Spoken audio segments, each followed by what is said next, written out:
আসসালামু আলাইকুম। আজকে আমি যার রুটিন ফলো করতে যাচ্ছি উনি ছিলেন আমাদের প্রিয় নবী হযরত মুহাম্মদ সাল্লাল্লাহু আলাইহি ওয়াসাল্লামের ঘনিষ্ঠ বন্ধু ও সহচর। তিনি ছিলেন ইসলামের প্রথম খলিফা এবং আশারা মুবাশশারা অর্থাৎ জান্নাতের সুসংবাদ প্রাপ্তদের মধ্যে একজন। হ্যাঁ, আমরা এটাই করতে যাচ্ছি হযরত আবু বকর রাদিয়াল্লাহু আনহুর ডেইলি রুটিন। সো বিসমিল্লাহ। অলরাইট, যদিও কাগজে কলমে আমরা আবু বকর রাদিয়াল্লাহু আনহুর রুটিন ফলো করতে যাচ্ছি, আমরা সবাই বুঝতে পারছি যে আমরা মহানবী সাল্লাল্লাহু আলাইহি ওয়াসাল্লামের রুটিনই আবার অন্য টাইটেলে ফলো করতে যাচ্ছি। কেননা আবু বকর রাদিয়াল্লাহু আনহু ছিলেন মহানবী সাল্লাল্লাহু আলাইহি ওয়াসাল্লামের দক্ষিণ বাহু, আর মহানবী সাল্লাল্লাহু আলাইহি ওয়াসাল্লামের প্রত্যেক সাহাবী চেষ্টা করতেন মহানবী সাল্লাল্লাহু আলাইহি ওয়াসাল্লামের প্রত্যেকটা সুন্নত পুঙ্খানুপুঙ্খভাবে পালন করার জন্য। যাই হোক, মহানবী সাল্লাল্লাহু আলাইহি ওয়াসাল্লাম এশার পর খুব বেশি অপ্রয়োজনীয় কথাবার্তা বলে সময় নষ্ট করতেন না, তাড়াতাড়ি ঘুমিয়ে পড়তেন আর শেষ রাতে তাড়াতাড়ি ওঠার চেষ্টা করতেন আল্লাহর ইবাদতের জন্য। তো আমরা এশা পড়লাম, তারাবি পড়লাম, এখন তাড়াতাড়ি ঘুমিয়ে যাব, ঘড়িতে 9টার মতো বাজে, আর শেষ রাতে তাড়াতাড়ি ওঠার চেষ্টা করবো ইনশাআল্লাহ। ঘুমানোর পূর্বে রাসূলুল্লাহ সাল্লাল্লাহু আলাইহি ওয়াসাল্লাম ও তার সাহাবীগণ ওযু করতেন, 3বার বিছানা ঝাড়তেন, ডান কাতে শুতেন, বাতি নিভিয়ে ঘুমাতেন, দরজা বন্ধ করতেন আর খাবার ও পানির পাত্র ঢাকতেন। কিছু সূরা ও দোয়া পাঠ করতেন। আয়াতুল কুরসি, 3 কুল, সূরা মুলক, সূরা বাকারার শেষ 2 আয়াত, নামাজের তাসবিহগুলা আর তাওয়া ইস্তেগফার করতেন। আর দোয়া পাঠ করতেন আল্লাহুম্মা বিসমিকা আমুতু ওয়া আহইয়া।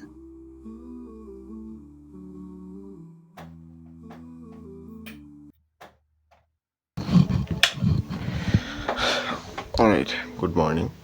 ঘড়িতে 4টার মতো বাজে। 3টা সাড়ে 3টার দিকে উঠতে চেয়েছিলাম, বাট উঠতে পারি নাই। এবার এখন ঘুম থেকে উঠেই মহানবী সাল্লাল্লাহু আলাইহি ওয়াসাল্লাম এভাবে চোখ মুছতেন যাতে ঘুমের প্রাথমিক দাগটা চলে যায়। তারপর তো মেসওয়াক, তারপর অজু করে তাহাজ্জুদ পড়তেন আর কি। তো শুরু করি আমি। দেখুন, আমাদের মতো মানুষের জন্য তাহাজ্জুদ হচ্ছে সিজনাল বিষয়, কিন্তু মহানবী সাল্লাল্লাহু আলাইহি ওয়াসাল্লাম ও তার সাহাবীদের জন্য তাহাজ্জুদ ছিল ম্যান্ডেটরি। আমরা যেমন 5 ওয়াক্ত নামাজ পড়ি, 3 বেলা ভাত খাই, তেমনি তাহাজ্জুদও ছিল তাদের জন্য। রাসূলুল্লাহ সাল্লাল্লাহু আলাইহি ওয়াসাল্লামের এক হাদিসে আমরা পাই কম আলোতে তাহাজ্জুদ পড়ার কথা, তাই লাইটিং এর ব্যবস্থা।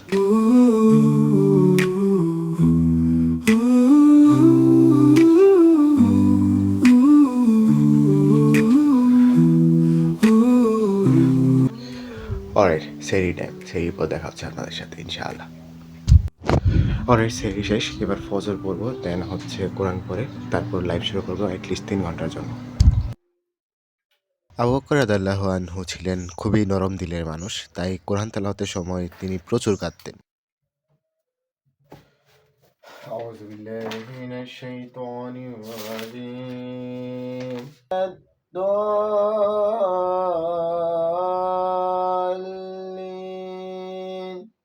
وتركهم في ظلمة لا يبصرون ثم بكم عمي فهم لا يرجعون.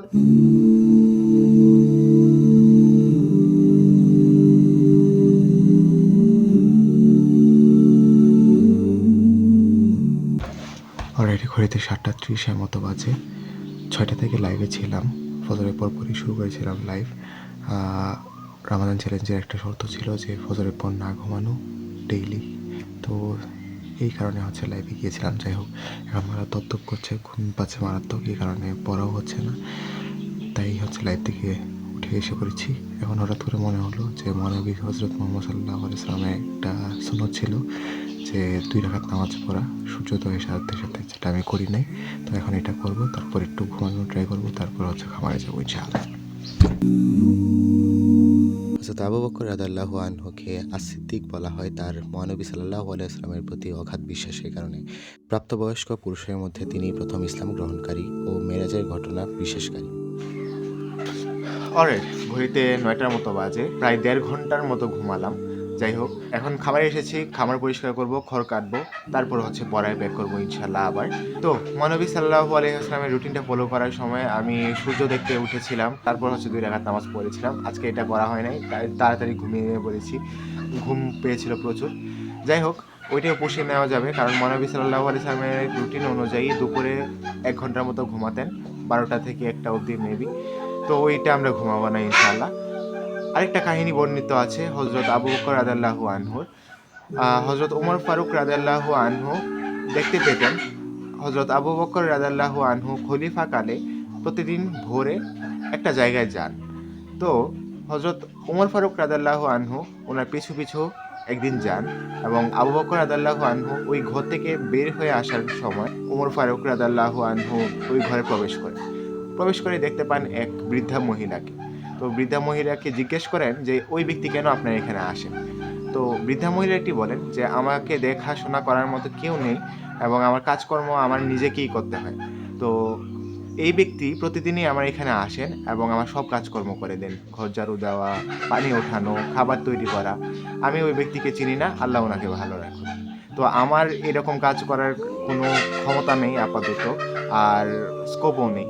যাই হোক, ধরে নেন আমি এখন খামার পরিষ্কার করছি আর খড়কাচ্ছি, এটা চ্যারিটেবল একটা কাজ। যদিও আমি এটা মাস শেষে একটা টাকা নিব, 500 টাকা। তো ধরে নেন আর কি। যাই হোক, ব্যাক করছি। হজরত আবু বকর রাদিয়াল্লাহু আনহুর সকল কাজেই ছিল আল্লাহর সন্তুষ্টির জন্য। তার এমন অনেক গোপন ইবাদত আছে যা কেবল আল্লাহ ও তার মধ্যে সীমাবদ্ধ। একবার রাসূলুল্লাহ সাল্লাল্লাহু আলাইহি সাল্লাম সাহাবীদের এক বৈঠকে 4টা প্রশ্ন করেন। তোমরা আজকে রোজা কে রেখেছো? আজকের জানাজায় কে অংশগ্রহণ করেছো? মিসকিনদের কে খাইয়েছো?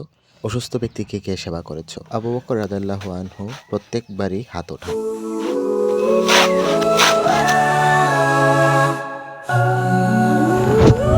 অলরাইট এভরিওয়ান, কাহিনী হচ্ছে খামার থেকে ফিরলাম কাজটা শেষ করে। তো গতকাল রাতে 9টার দিকেই ঘুমিয়েছিলাম, মানে বিছানায় গিয়েছিলাম। বাট দেন আম্মু ডাক দিয়ে ওঠায়, জগে পানি ছিল না ওইটা ভরার জন্য। দেন আবার ওঠায় হচ্ছে ক্ষীর খাওয়ার জন্য, গতকাল রান্না করেছিল ওইটা খাওয়ার জন্য। দেন আরও কয়েকবার উঠে, 3বারের মতো উঠে আর কি। তো পরে আলটিমেটলি ঘুমাতে ঘুমাতে প্রায় 12টা বেজে গিয়েছিল। আমারও দোষ আছে, আমি একটু ফোন চাপছিলাম আর কি। তো এই কারণে হচ্ছে ফজরের পর আজকে মাত্র 1 ঘন্টা থাকতে পেরেছি, আর 1.5 ঘন্টার মতো ঘুমাতে হয়েছে। যাই হোক, এক্সপ্লেনেশন দিলাম আর কি কেন এটা করলাম। আবার শুরু করি। আবু বকর রাদিয়াল্লাহু আনহু অনেক নলেজেবল মানুষ ছিলেন। ইতিহাস সম্পর্কে তার স্পষ্ট ধারণা ছিল। তিনি আক্ষরিক অর্থেই মানুষের 14 গোষ্ঠী উদ্ধার করতে পারতেন।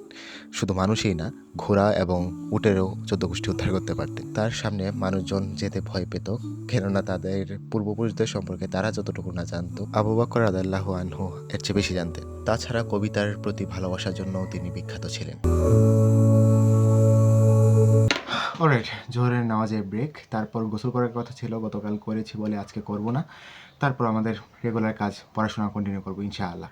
তো হযরত আবু বকর রাদিয়াল্লাহু আনহু ব্যবসায়ী ছিলেন জাহেলিয়াত যুগ থেকেই। তৎকালীন সময়ে হচ্ছে ব্যবসার ধরন ছিল সুদের ব্যবসা, ব্লা ব্লা ব্লা।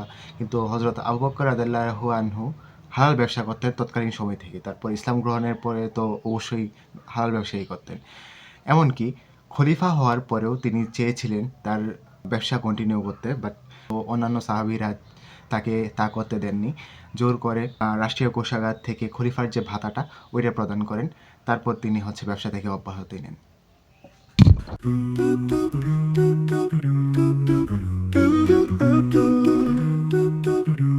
অলরাইট, আবার একটা কাজে বাইরে যেতে হচ্ছে, ফিরে এসে আবার কন্টিনিউ করবো ইনশাআল্লাহ।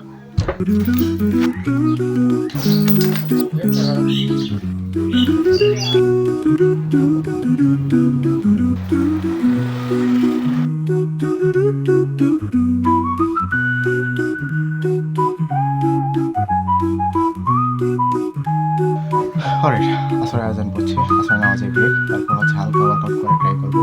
আর তারপর মহানবী সাল্লাল্লাহু আলাইহি ওয়াসাল্লামের সুন্নত অনুযায়ী সব কাজ শেষ আপাতত আসর পর্যন্তই। তারপর family time, quality time spend করতে হবে ফ্যামিলির সাথে। তো আমি আম্মুকে হচ্ছে হেল্প করে ট্রাই করবো ইফতারিতে। আর হযরত আবু বকর রাদিয়াল্লাহু আনহু শারীরিকভাবে অতটা শক্তিশালী ছিলেন না উমর ফারুক রাদিয়াল্লাহু আনহু বা অন্যান্য সাহাবীর মতো। কিছু কিছু বর্ণনায় পাওয়া যায় ওনার পাজামা ঢিলে হয়ে যেত, এতটাই শুকনো ছিলেন আর কি।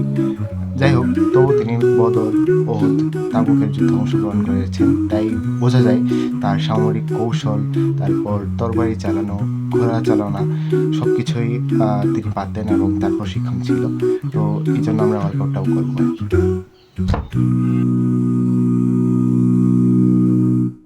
আম্মুকে এই হাদিসটা শোনাই। আম্মু বলে যুদ্ধ করতে মানুষের শারীরিক শক্তির চেয়ে মনোবল ও ইমানের বলটা বেশি জরুরি, যা আবু বকর রাদিয়াল্লাহু আনহুর কম ছিল না। হিজরতের সময় রাসূলুল্লাহ সাল্লাল্লাহু আলাইহি ওয়াসাল্লামের সাথে সঙ্গ দেওয়া, যে কোনো যুদ্ধে সবার আগে ঝাঁপিয়ে পড়া এবং মালি কুরবানির মাধ্যমে তিনি প্রমাণ করেছেন তার ইমানের মনোবল।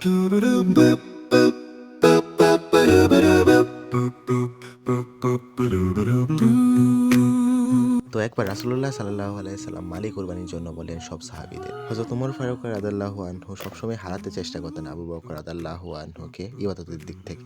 তাই তিনি সিদ্ধান্ত নেন যে আজকে আমি যেমনি হোক হারাবো আবু বকর রাদিয়াল্লাহু আনহুকে। তাই তিনি সবার আগে মালি কুরবানি করেন। রাসূলুল্লাহ সাল্লাল্লাহু আলাইহি ওয়াসাল্লাম জিজ্ঞেস করেন, তুমি বাড়িতে কি রেখে এসেছো? তখন ওমর ফারুক রাদিয়াল্লাহু আনহু বলেন, আমি অর্ধেক সম্পত্তি বাড়িতে রেখে এসেছি, এবং অপেক্ষা করতে থাকেন আবু বকর রাদিয়াল্লাহু আনহুর আসার। আবু বকর রাদিয়াল্লাহু আনহু আসেন এবং সম্পত্তি প্রদান করেন। রাসূলুল্লাহ সাল্লাল্লাহু আলাইহি ওয়াসাল্লাম একই প্রশ্ন করলে তিনি উত্তর দেন, আমি এই বাড়িতে আল্লাহ ও রাসূলকে রেখে এসেছি।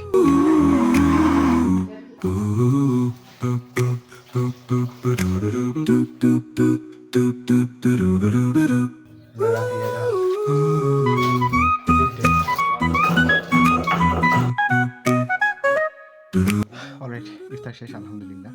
মজার বিষয় হচ্ছে আমরা ইফতার বানাতে বানাতে খেয়ালও করি নাই কখন আজান দিয়ে দিয়েছে, মানে বলে আজান দেয় না আর কি। যাই হোক, যে যেখানে ছিলাম ওইখানেই হচ্ছে ইফতার সেরেছি, তাই হচ্ছে ইফতারের কোনো ফুটেজও নেই। তো এখন হচ্ছে মাগরিবের নামাজ পড়বো, তারপর যদি সময় থাকে তাহলে স্টাডি কন্টিনিউ করবো। যদিও এরপর হচ্ছে খড় কাটা বাকি আছে, তো খড় কেটে যদি সময় থাকে তাহলে স্টাডি কন্টিনিউ করবো, দেন হচ্ছে তারাবি। তো দেখা যাক কী হয়।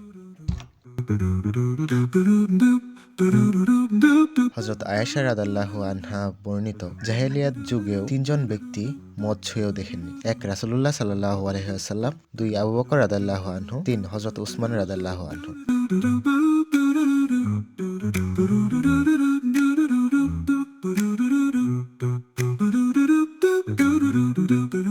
Alright everyone, dinner break. এখন হচ্ছে ডিনার করব, তারপর হচ্ছে এশা পড়ব, তারপর তারাবি পড়ব, তারপর হচ্ছে ঘুমাবো ইনশাআল্লাহ। তো আপনাদের সাথে সকালে দেখা হবে।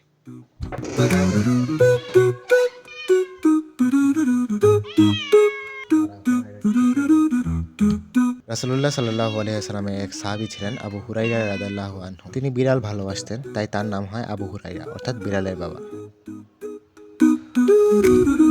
So finally the dinner is done. এই বিড়ালটা হচ্ছে পুরুষ বিড়াল, এই কারণে এটার নাম টম দেওয়া যায় না। টম তো মনে হয় পুরুষই ছিল, তাই না? জেরি কি পুরুষ ছিল না মহিলা? পুরুষই ছিল, দুইটারই গার্লফ্রেন্ড ছিল। যাই হোক, দেখা হচ্ছে সকালে ইনশাআল্লাহ। ঠিক তেমনি আবু বকর রাদিয়াল্লাহু আনহু উটকে ভালোবাসতেন, তাই তার নাম হয় আবু বকর। আবু বকর শব্দের অর্থ ছোট উটের বাবা। তার প্রকৃত নাম ছিল Abdullah bin Abi Quhafa. Alright, finally the challenge is completed আলহামদুলিল্লাহ। রামাদানে এর চেয়ে বেস্ট রুটিন হতে পারে না। যাই হোক, অন্তত এই রামাদানে আল্লাহ আমাদের এরকম প্রকৃত সুপার হিরোদের জীবন সম্পর্কে জানা ও আমল করা তৌফিক দান করুন, আমিন। নেক্সট কার রুটিন ফলো করবো গেস করে জানান। হ্যাঁ, রুটিন সিলেক্টেড। সবাই ভালো থাকবেন, আসসালামু আলাইকুম।